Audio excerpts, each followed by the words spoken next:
front. I'll be placing my tape right on the center front. I'll take my under bust measurement, taking firmly, divide by 4. This is what I have. So whatever you have here remaining, that is what you are going to share. I'm sharing 0.25 here, no matter what it is, and 1.25 to complete what I have. So I want you to also know that my dart intake here is 1.5 inches. Okay, so I am using 1.5, which is 0.75 here, 0.75. So I'm going to contour what I have on my underbust, and you can see how I place my pattern ruler to do that.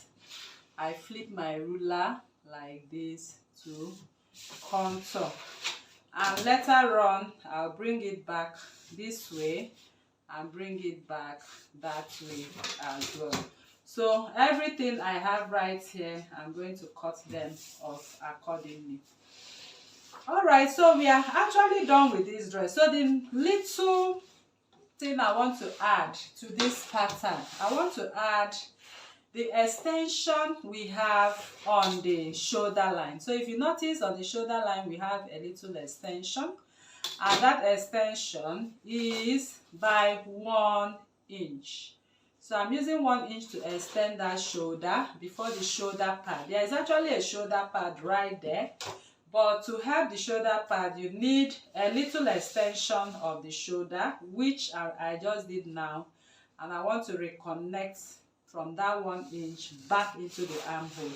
So that means my armhole has shifted from the real shoulder by 1 inch back into the armhole, and that is where your sleeve will be attached, and you have your shoulder pad here to bring up or push up this couture lace dress. So this dress we are making, actually, after sewing this dress with your tool, the yoke, this is our yoke, and you'll be making use of your tool to do that. You have your lace fabric all over for here. You have your lace fabric to cut on your neckline the way it is on the thumbnail.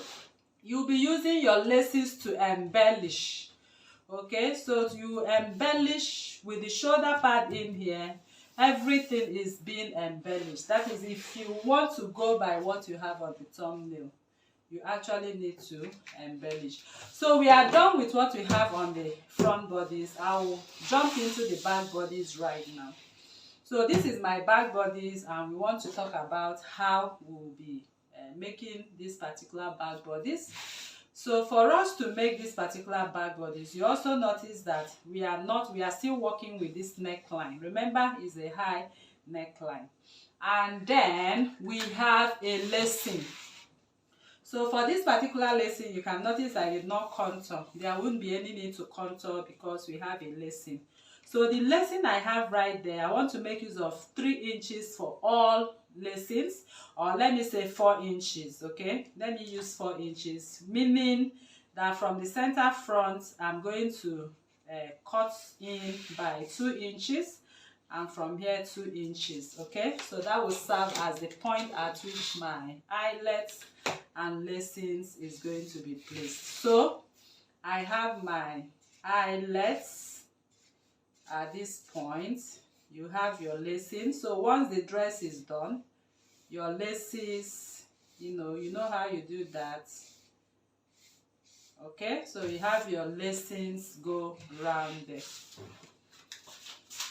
All right, so we have our lacings. So the next thing we want to do now is to construct what we have on the neckline. So simply from this point, I'm going to move my neckline. I'm going to have it on this line. Okay, so that is the yoke, as you can see. But I want you to also note that we have an extension here for the shoulder pad, which is boosted by the shoulder pad.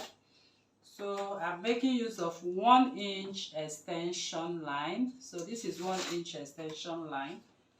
So although this is not compulsory, if you feel you want to sew and still add your shoulder pad without the extension, okay, so the extension makes it look exaggerated. That's all. So if you feel you don't want to go by the extension, you can